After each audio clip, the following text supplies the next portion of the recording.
Coming up on Look Today, well, C-SPAN honors a Saratoga middle school student for her award-winning documentary. I've got details. And Wesley Community in Saratoga unveils a $6 million renovation project. More on that coming up. And Muzan House restaurant in Saratoga files a lawsuit against the city council. I've got those details. It's all ahead on Look Today.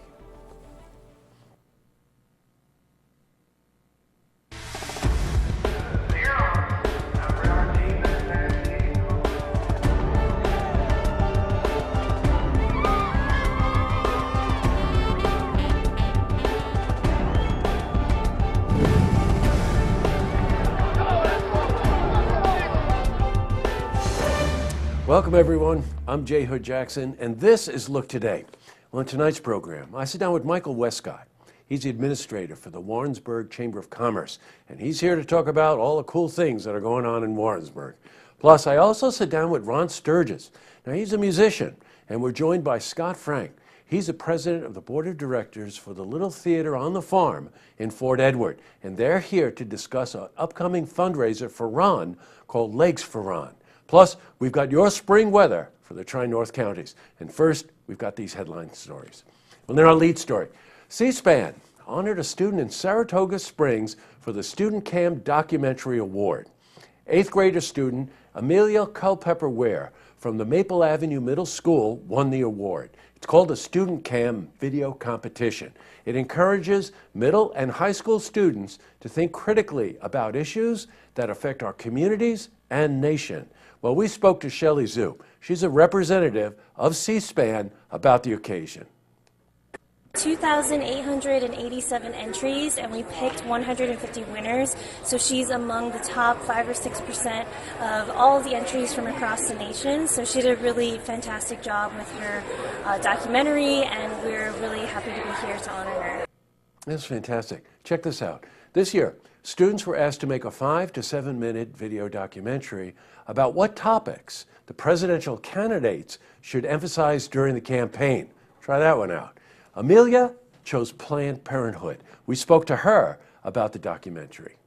It's sort of a personal topic to me as a girl, and I wanted to tackle something that I knew would be a challenge, but also I would have an interest in. In other news, well, the Wesley community in Saratoga is unveiling a $6 million renovation project for the Springs building. Now, the Springs building houses 342 long-term care residents. The first phase of the project will yield upgrades and accommodations for the community's senior citizens. Well, the work includes newly redesigned dining room and enhanced resident rooms. Now, the financing for the project is provided by the Adirondack Trust Company. Renovations began last February, and we spoke to Brian Nealon, the Chief Executive Officer, about the work. A $6 million project. We have renovated one of the resident floors in our oldest nursing home building. We've also renovated the entranceway and some of the downstairs spaces. They're much friendlier for our residents. The living spaces are really much more resident-centered, and they really are very nice. And Brian, by the way, is the CEO of Wesley and not Adirondack Trust. Switching from news to spring weather. Temperatures increased today with clear skies. So let's see how the rest of the week is shaping up. For a more detailed look at our weather, we're going to head to the Glens Falls Weather Center for a look at your first forecast.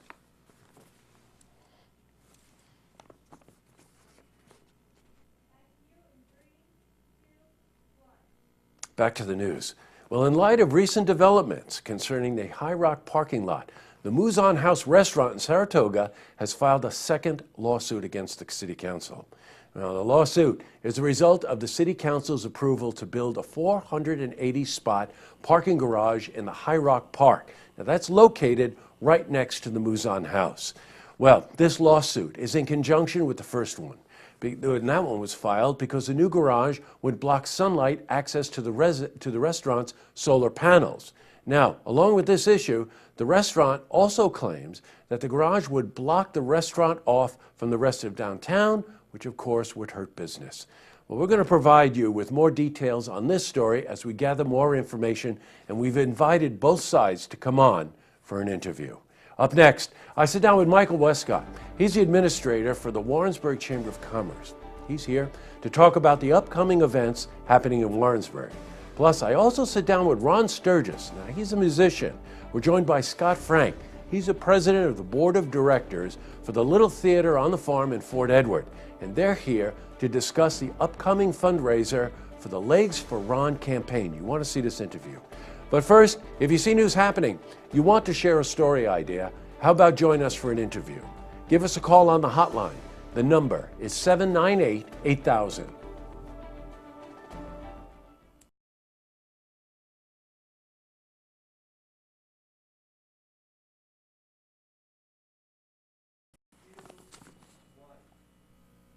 Well, that's all the time we have for this edition of Look Today. Well, tonight's Lookout is easy. I hope that you saw the interview we did earlier in the program with Ron Sturgis. I do a lot of interviews here on Look Today, and this one really touched us.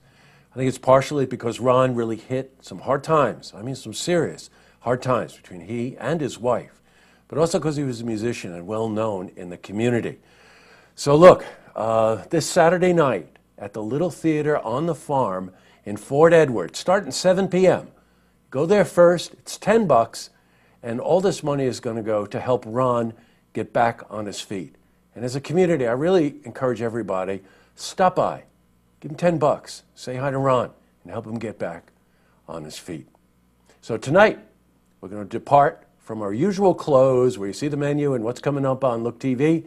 Just to give you a little sample, Ron brought his guitar today, and we asked him to play a song. So we're going to take the program out tonight with Ron Sturgis performing Love Me Tender. Good night, everyone. Love me tender, love me sweet, never let me go. You have made my life complete, and I